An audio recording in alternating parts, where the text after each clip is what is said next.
All right, good morning. Welcome, everyone. It is Friday, June 28th at 9 a.m. This is the Colorado Energy and Carbon Management Commission. This is a special working session. We will start with a roll call. Okay, good morning, Commissioner Ackerman, Here. Commissioner Cross, Present. Commissioner Mesner, Here. and we have Commissioner Chair Robbins. Here. Okay, Chair, I believe you have a quorum. Thank you. Yep. That's 4 out of 7. Welcome, everyone. This is a working session to give commissioners an opportunity to provide some early feedback on the topics in the cumulative impacts, enhanced practices, and systems rulemaking. I called for this. I've got a short statement I'd like to read and then give the other commissioners an opportunity to make statements if they so desire or not. Either way is just fine. Wanted to call this meeting so that commissioners could provide and identify early topics in the rulemaking in which they are particularly interested and would appreciate receiving party views and feedback. My hope is that parties will hear the commissioners and respond when they submit their written pleadings in the rulemaking. Obviously, I and my fellow commissioners have much more reading and listening to do before we are in a position to make any decisions. I would note that we, or at least I, am interested in solution-focused proposals. I have a few initial thoughts that I want to focus my fellow commissioners in case, and I want to recognize my fellow commissioners in case they have initial thoughts or topics also on the CI enhanced practices and systems rulemaking. So I've got, I think, 3 or 4 topics that I wanted to speak to in no particular order. The first topic is regarding protections for DI communities. The draft rules contain an option which raises some questions for me. Proposed bill HB 24-1330, which was not enacted, would have, amongst other things, created a hard prohibition on new oil and gas wells within DI communities in the ozone non-attainment area. SB 24-229, which was enacted, said with regard to our legislative direction for protections for DI communities as follows, quote, "The Commission shall administer this Article 60 in a manner to minimize adverse impacts to disproportionately impacted communities that are negatively affected by oil and gas operations." In my mind, the legislature knew of the option to require DI protections based upon setbacks or prohibitions of new wells in DI communities and chose not to provide that prescriptive legislative direction, and instead provided the Commission with the language I just read, which is a subjective approach to creatively ensuring protections to DI communities. The legislature also recognized that not all DI communities are negatively impacted by oil and gas operations, because it said for the Commission to minimize adverse impacts to DI communities that are negatively impacted by oil and gas operations. I, as one commissioner, would like the parties to give me their opinions in pre-hearing statements and otherwise on whether the proposed changes to Rule 604B, which eliminate an operator's ability to locate new oil and gas development closer than 2,000 feet to a residential building unit located within a DI community without informed consent, whether this is consistent or inconsistent with the legislative direction I just read. I consider the draft changes as one potential approach, but I request the parties brief in pre-hearing statements other methods of creating robust protections for DI communities who may be negatively affected by oil and gas operations. I also am curious as to the new direction we have relevant to the creation of community liaisons. Does a community liaison become much less useful with a 2,000-foot setback? I'm also curious to know if the parties believe the current draft 604B negatively impacts the utility of the community liaison and what outcome facilitates from reliance on informed consent as to DI communities. My understanding of the main purpose of the legislation's requirement for a community liaison was to inform a DIC community about potential for oil and gas in a DIC and how to be involved in the permitting process to assure avoidance, minimization, and mitigation of adverse impacts. I am curious whether reliance on informed consent as the only off-ramp to the currently proposed 2,000-foot setback would require DI communities to obtain legal counsel to understand whether to give consent, which could reduce the utility of the community liaison and creates a potential barrier for those communities that may struggle to afford their own attorneys. Those are my initial musings on the DI protections that we are required to ensure. I would love to hear briefings on all these topics in a solution-oriented capacity so that we can ensure that we are following the legislative guidance that we received and ensure that we are creating the appropriate level of protections for DI communities. A second point I want to raise has to do with the draft language around comprehensive area plans. The draft regulations contain the current landscape level CI review for comprehensive area plans to remain in place with very little change. The OGDPs would then have to do a new additional comprehensive cumulative impacts analysis with their ALAs. I would like the parties to brief how we might ensure that this double approach on cumulative impacts, one at the comprehensive area plan and then secondarily at the OGDP, is or is not going to threaten the integrity of the comprehensive area plan process. To require cumulative impacts at the comprehensive area plan stage and then another at the OGDP stage creates some concerns that this may undercut the efficacy, i.e. the ability of operators and others to use caps. And I want to ensure that our new comprehensive area plan rules regarding cumulative impacts continue to provide incentives to comprehensive area plan usage. Third, I want to speak to the permit expiration issue contained within Rule mostly 311. The statement of basis and purpose provides the following relevant to this rule. The Commission revised this rule to discourage situations where the location is always accessible for the operator to seek a refiled Form 2 and drill or complete a well long after the Form 2A expiration date. This practice did not allow the Commission to meaningfully review any changes that may have occurred in proximity to the oil and gas location, such as the encroachment of homes or communities, the development of other industries in the area, or changes to land use or land use regulations prior to approving the refiled Form 2 that would permit the operator to resume the high-impact work.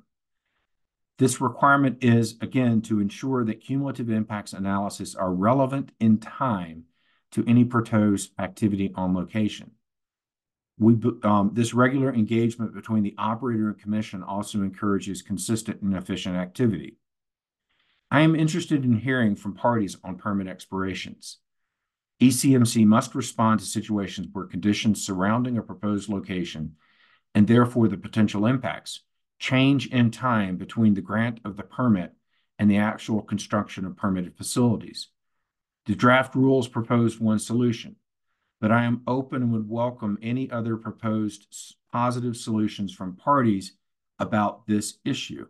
I believe this issue is very important to the rulemaking that we're undertaking and that it should be undertaken at this time, making sure that we have an active and relevant cumulative impacts analysis around an OGDP at all times when there's going to be activity at the site is very, very important.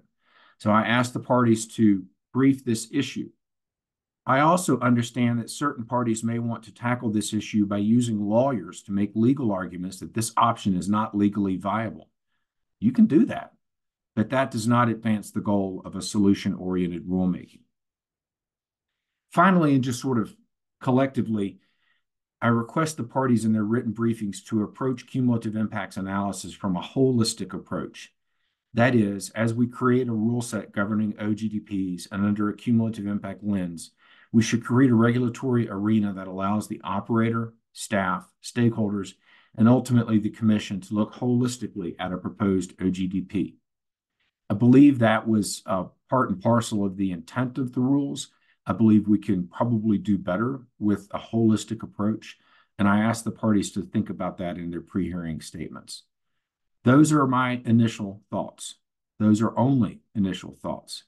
I've not made any decisions with regard to anything, but I did think that it made some sense to provide some thoughts to our stakeholders so that they can carefully and curiously brief areas of concern or areas of interest to the commission. So those are my initial musings to help the parties frame their written pre-hearing statements. I now look to whether any other commissioner has initial thoughts they would like to share. Commissioner Messner. Thank you, Mr. Chair. So I do want to just state that I really appreciate the work that staff has done in developing the draft rules for the cumulative impacts rulemaking. In my initial review of the draft, it seems to develop a good starting place for the upcoming rulemaking and embraces the legislative direction that the agency has been given on the topic. I do want to emphasize that these are draft rules to give us a place to start during the formal rulemaking process. In my recollection, since I've been on the commission, there's never been a set of draft rules that were introduced at the beginning of a rulemaking that did not get significantly modified through the rulemaking process. I know that many stakeholders in this room have already begun their lobbying efforts to modify the rules. But in my opinion, those efforts are best accomplished through providing thorough submittals in the formal rulemaking process that allows each party to see and react to the suggested modifications to the draft rules. I believe this creates a transparent rulemaking process that follows both the APA requirements as well as the standard policy and procedures of ECMC. I, as one commissioner, greatly benefit from the written submittals provided in the rulemaking process, and so will not be providing any thoughts or suggestions on the draft rules provided until I have the opportunity to review all of the written submittals, which will inevitably help me better understand the different perspectives of each of the parties, and which will aid me in refining my thoughts and opinions on potential modifications through the draft within the formal rulemaking process. So with that, I encourage parties to provide their formal written submittals in a way that thoroughly lays out their thoughts and perspectives within the transparent confines of the formal rulemaking process that we're undertaking. So, Mr. Chair, those are my thoughts. Thank you for those thoughts, Commissioner Messner. Other commissioners with any initial thoughts? Commissioner Ackerman. Thank you, Mr. Chair, and I will just be brief as I concur with the thoughts set forth by you and Commissioner Messner. And as I've reviewed the draft rules, I've noted a number of spots where I think we could use a little more discussion on how far outside of the things that ECMC regulates do we want to look for placing of restrictions within our regulations. And by that, I mean, if there are things that we've worked very hard over the years to tighten up what we're doing from an oil and gas drilling perspective, particularly, and with Senate Bill 181 have moved considerably in a positive direction. I'm a little concerned that if we continue to put restrictions on that are environmental outside of the control of the purview of our regulations, that would then ultimately control what operators can do within the confines of our regulations. That's a point of concern for me, as we can only regulate what we have the purview of regulating. So it's a bit of a broad statement, but I would ask as we continue to go through these regulations that we consider what is within our purview and what isn't. So that's about it, I guess, Mr. Chair. Thanks. Thank you, Commissioner Ackerman. Commissioner Cross. Thank you, Mr. Chair, and thank you, Commissioner Messner and Ackerman, for your comments preceding this as well. I want to begin by thanking staff and our AAGs for the hard work that's already gone into the draft rules and the statement of basis and purpose, as well as the stakeholders that have invested time, effort, and money to participate in this rulemaking to date. I do believe this is an important and interesting topic, and the issues at hand are numerous and extensive. And while we receive significant input from stakeholders and legislature, as Commissioner Messner said, we're nowhere near complete. I think significant work remains to develop the rules and ensure that oil and gas exploration and development in Colorado is conducted in a responsible manner and will fulfill our statutory mandate to regulate such operations in a manner that's protective to public health, safety, welfare, and the environment and wildlife resources. As has been stated previously, I do think that this work session is limited, and in looking for it, I want to say I am in no way prepared, I think, to opine on the rules. And I think that as has been indicated, I think there's still a lot of information that I would appreciate getting from stakeholders so I can better develop ideas on how our eventual rules may be formulated to best serve the commission's goals and mandates. So some of the topics that I would appreciate briefing on, I'd love to get an understanding of the public's views on the draft changes to Rules 308 and 311. In particular, I'd like to know if stakeholders have additional ideas on how the rules could be modified to avoid, minimize, and mitigate adverse impacts, and appreciate briefing on how the proposed timelines in those rules might affect existing property rights. I'd also like to see some briefing on proposed amendments to Rule 604. I think this was already touched on by Commissioner Robbins, and I do think that that's obviously an important part of our rules as stated, and a big part of what we're trying to accomplish with disproportionately impacted communities. So I would like to see briefing and testimony on that issue as well. A notable portion of our proposed rules deal with the governor's letter requiring NOx reductions and required GHG reductions. I'd appreciate views on and briefing on the intertwining of our sister agencies' rules on these topics and whether ECMC would need additional information or guidance from our sister agency and how those might work.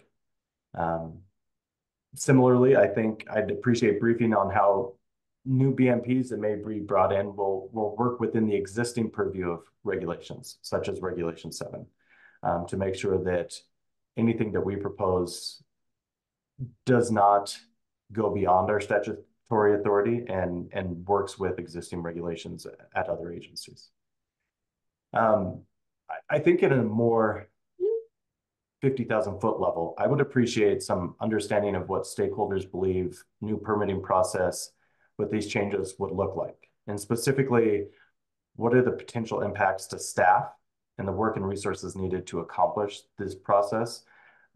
I do note that we as an agency have been required to put forth a lot of guidance documents, and we still have a lot of those guidance documents left to do. And I'd be curious to see what stakeholders think that the potential changes might have on the existing guidance that has been implemented, as well as what additional guidance may be needed based on the potential changes that may come forward.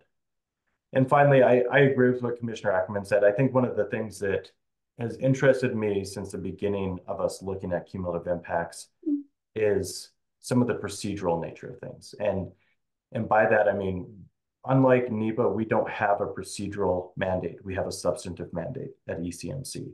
And so I want to make sure that as we are looking at the potential cumulative impacts, we are looking at substantive issues that we do have the jurisdiction and authority to regulate. And so I would appreciate briefing on how we can make sure that we don't overstep those jurisdictional boundaries, in ways that we can make sure that we minimize some of the procedural arguments that may arise from having to look at impacts that go beyond oil and gas operations. And that's all I have. Thank you, Commissioner Cross. And thank you to the fellow commissioners for all of your input here.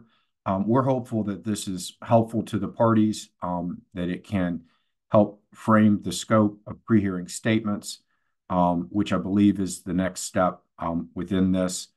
And so at this time, we just really look forward to hearing from the parties in their pre-hearing statements.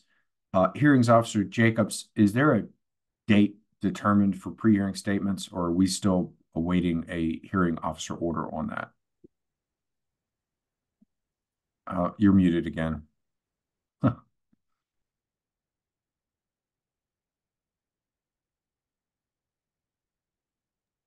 This working? Yeah, that works. Alrighty. Thank you, technology. I issued the case management order yesterday and set a July 18 deadline for the pre-hearing statements. So there is a case management order out there providing all the deadlines. Okay, great. So for all the parties that are listening who have identified themselves as stakeholders,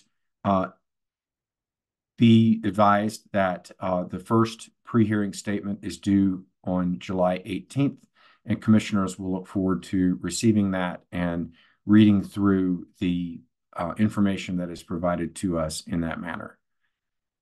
With that, I don't have anything further. Does any commissioner have anything further? All right, good use of 20 minutes. We want to thank everybody. I would move to adjourn the work session and look for a second. Second. Motion and a second to adjourn. All those in favor signify by saying aye. Aye. Aye. All right, we are adjourned.